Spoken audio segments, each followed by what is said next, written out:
আজ 24শে ফেব্রুয়ারি আমাদের ঠিক হয় স্কুল থেকে আমরা যাব জলদাপাড়া জাতীয় উদ্যানে ভ্রমণ করতে, শিক্ষামূলক ভ্রমণ। তো বাচ্চারা সকলেই এসেছে। আমরা সবাইকে টাইম দিয়েছিলাম 12টা থেকে 12:30টার মধ্যেই আমরা স্কুল থেকে রওনা দেব। তো সেই মতো আমরা কিছু জনের জন্য অপেক্ষা করছিলাম যারা এখনো পর্যন্ত এসে পৌঁছয়নি।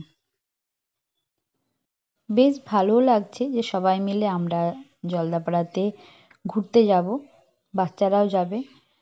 বাচ্চাদের বাড়িও এখানে, সমস্ত বাচ্চাদের বাড়ি এখানে, কারো 1 কিলোমিটার, কারো 2 কিলোমিটারের মধ্যে, কিন্তু তাও তারা কখনোই জলদাপাড়ার ভিতরে যায়নি। সেই জন্যই তাদেরকে আজ নিয়ে যাওয়া হচ্ছে। আমরা সকলে মিলে হেঁটে হেঁটে স্কুল থেকে জলদাপাড়ায় গিয়েছিলাম, তারপর ওখানে সরকারি বাসে করে আমরা জলদাপাড়া ভ্রমণ করি।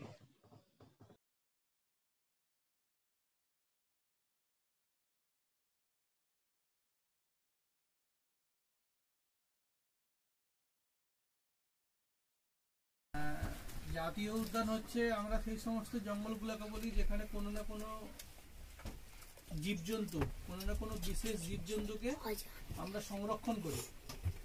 তো জলদাপাড়াতে সেখানে আমরা একশৃঙ্গ গন্ডারকে সংরক্ষণ করি। তার সাথে সাথে আমরা বাকি যে সমস্ত জীবজন্তু এখানে দেখতে পাওয়া যায়, যেমন তোমরা হয়তো সবাই হাতি দেখেছো, যেটা মাঝে মাঝে গ্রামে বেরোয়। হাতি আছে, বাইসন যেটা ইন্ডিয়ান গড়, বিভিন্ন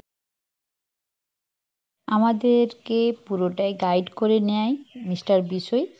তার জন্যই আমরা আজ জলদাপাড়ায় ঘুরতে পারি। বাচ্চারা তো খুব খুশি হয়েছিল, সাথে বাচ্চাদের সমস্ত জীবজন্তু দেখে তারা ভীষণ খুশি হয়, আনন্দিত হয়, অনেক কিছু জানতে পারে, শিখতে পারে। শুধু যে পুঁথিগত বিদ্যাই যে বাচ্চাদের মধ্যে বাচ্চাদেরকে শিক্ষা দেয় তা না, সব কিছুই বাচ্চাদেরকে শিক্ষা দেওয়া যেতে পারে। তো এটা ছিল আমাদের একটা শিক্ষামূলক ভ্রমণ। বেশ ভালোভাবেই আমরা এটা এনজয় করেছি, আর বেশ ভালো লেগেছে। মিস্টার বিশোই আমাদেরকে অনেক কিছু বলেছে, অনেক কিছু বাচ্চাদেরকে শিখিয়েছে। বেশ আনন্দ উপভোগ করেছে তারা।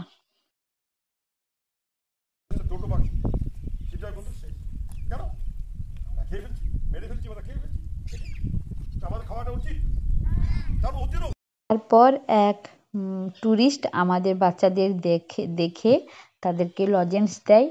বেশ ভালো লেগেছে ওনার। বাচ্চারা সেখানে লজেন্স খায়, তারপর টিফিন খেয়ে তারপর তারা আবার স্কুলে ফিরে আসে।